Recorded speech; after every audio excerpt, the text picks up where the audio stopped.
questions for Gavin Bartholomew. Gavin, is there just a different vibe this week knowing who the opponent is and where you're going to be playing? Yeah, absolutely. I mean, we know we're going into a hostile environment, coming off a tough one last week. You know, all the guys were ready to go, so it'll be interesting. Gavin, how has Phil responded, and what do you see from him this week? I mean, he's being a leader. He's taking care of the team. He's putting our needs first. I mean, not everyone played great. I mean, everyone knows that. You know, everyone's got places we got to step up in. But, you know, right now he's just leading the offense right now, and he's doing a great job with it. So, you know, we're excited for this week. What happened on the missed touchdown that you guys had? There was one play where you kind of broke open, and it seemed like you guys saw two different things. Which one? It was early in the first half because it was the that same. one? Oh, yeah. The one over the middle, right? Yeah, because you guys scored on it later. Well, it's actually the same. It would have been the same exact throw. Just we were looking for a back shoulder ball, but just one of those miscues that we missed. But you know, you saw we hit it later down in the game. But I mean, it would have been nice to hit earlier. But it is what it is. You mentioned he put your needs first. What does that entail exactly? Really, just like the team's needs. You know, communicating with the O-line, the receivers, the running backs. You know, what's working, what isn't working. Does everyone understand everything? Stuff like that. Because you know, week by week we have different game plans and stuff like that. So making sure everyone's on the right page. How were you able to reciprocate that with him, picking him up, so to speak? Just being a brother, being a teammate. You know, everyone does it to each other. You know, someone has a bad play, you pick them up. Just it's like no other. It's just like practice or a game or something like that.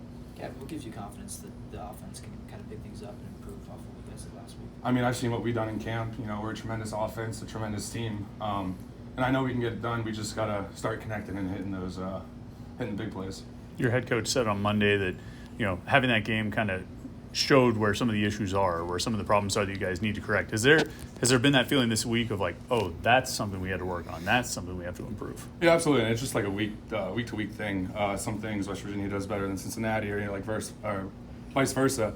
Some things we just got to clean up on and stuff like that. So yeah. I feel like you and Carter have been starting to play a lot together. What's that relationship been like so far, like growing in the games this season? Yeah, I mean, it's awesome. We started out last year, we were pretty close. This year, I feel like just as a whole, and me and Carter together, gotten a lot closer. And as the camp went on and the season's going on, we're definitely building that relationship even stronger. How impressed are you with the work that Carter's been able to put in, losing all that weight, working on the skill set and everything? How impressed are you with that? Very impressed. I mean, it shows his dedication and determination towards his team and towards the tight ends as well.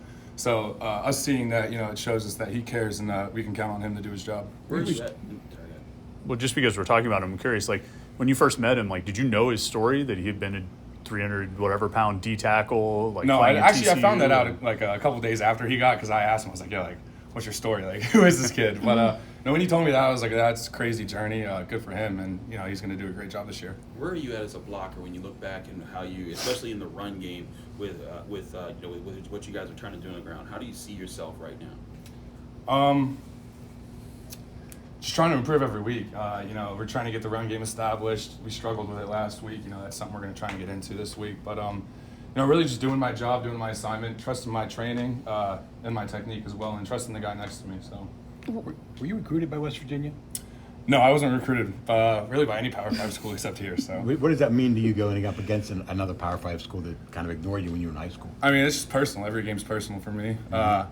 You know, Pitt was the only school that gave me an offer, or Power 5 offer. But right. So every team we play that's Power 5, it's personal for me. So I'm trying to prove something. Should note that Gavin was named to the AFCA Good Works team yesterday as well. Congratulations. What did that mean to you? I mean, it means everything to me. But I mean, then again, I don't need a reward to tell me all the good things or stuff like that I'm doing. You know, the team, everyone on the team is doing a tremendous job. We're doing community service events. Alliance 412 is helping us out with that, and so is Celeste. So it's great. That's something that Desolate took the charge of for quite some time here. What did he teach you about being a good community member and giving back? Just doing what the people want, really understanding their needs and how they support us. You know, we got to do the same to them because you know, it shows out on Saturdays. What are you doing in the community? What kind of things specifically? Food banks, food drives, children's hospitals, and then blood drives we do for in April for during spring ball. We do like team community service. We heard a lot from Donovan McMillan about how physical you guys are expecting this game to be. What's been the key on the offense for what West Virginia tries to do up front to be able to win in the trenches this time? You know, they do a lot of great stuff up front. You know, our guys know that it's going to be a dogfight. You know, they're going to bring it, we're going to bring it, and we're excited for a 60-minute dogfight.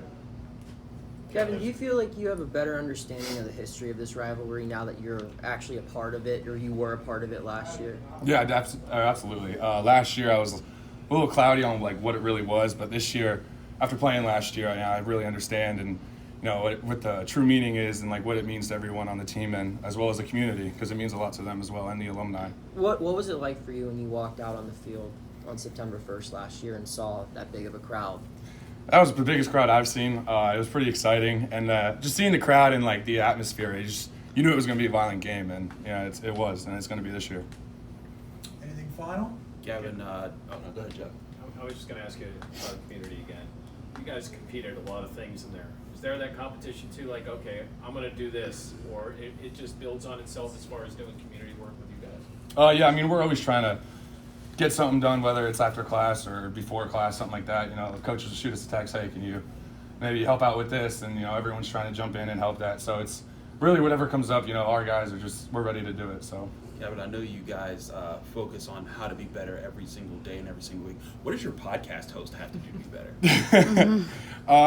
We try and get 3% better every day. We're actually recording tonight, so let's see if we get another 3% better. Will there be any Blue Mountain updates on that podcast? No, unfortunately, no, I don't think so. Maybe I'll throw something in there, but. Okay. Gavin, thank you.